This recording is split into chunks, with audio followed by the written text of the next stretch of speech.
வணக்கம் விவசாய சொந்தங்களே. இன்றைக்கி நம்ம என்ன பார்க்க போகிறோன்னா, மகசூலை அதிகரிக்க பஞ்சகாவிய பயன்பாடை பற்றி பார்க்க போகிறோம். பஞ்சகாவியம்னா என்னென்னு பார்த்தீங்கன்னா, மாடுலேருந்து கிடைக்கிற 5 பொருள், அதாவது சாணம், கோமியம், பால், தயிர், நெய். இந்த 5 பொருள் இல்லாமல் இன்னும் ஒரு 4 பொருள், அதாவது இந்த 5 பொருள் மட்டுமே போதும்.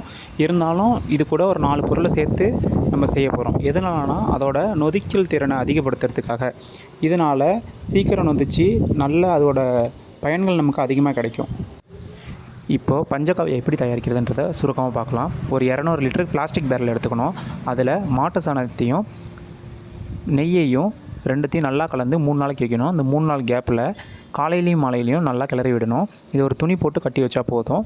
அதுக்கப்புறம் 3 நாள் கழித்து அதில் கோமியத்தையும் தண்ணீரையும் கலக்கணும். கலந்ததுக்கப்புறம் அது ஒரு 15 நாள் காலையிலையும் மாலையிலையும் நல்லா கலக்கி விட்டுட்டே இருக்கணும். இதுக்கப்புறம் தயிர், நெய், வெல்லம் அல்லது நாட்டு சர்க்கரை, இளநீ, கனிந்த வாழைப்பழம் அல்லது நல்ல அழுகின வாழைப்பழம், இது எல்லாத்தையும் அதோட கலந்து நல்லா காலையிலையும் மாலையிலையும் கிளறி விட்டுகிட்டே இருந்தால் 15 நாளில் நம்ம கலவை கலந்ததுலேருந்து 15 நாளில் உள்ள ஒரு வாசனையுள்ள ஒரு திரவம் ஒன்று கிடைக்கும். அந்த திரவத்தோட பேர் தான் பஞ்சகவ்யா. இந்த பஞ்சகவ்யாவை எல்லா விதமான பயிருக்கும் யூஸ் பண்ணலாம். நம்ம குறிப்பாக மாடி தோட்டத்துக்குலாம் யூஸ் பண்ணால் நல்ல பெஸ்ட் ரிசல்ட் கிடைக்கும்.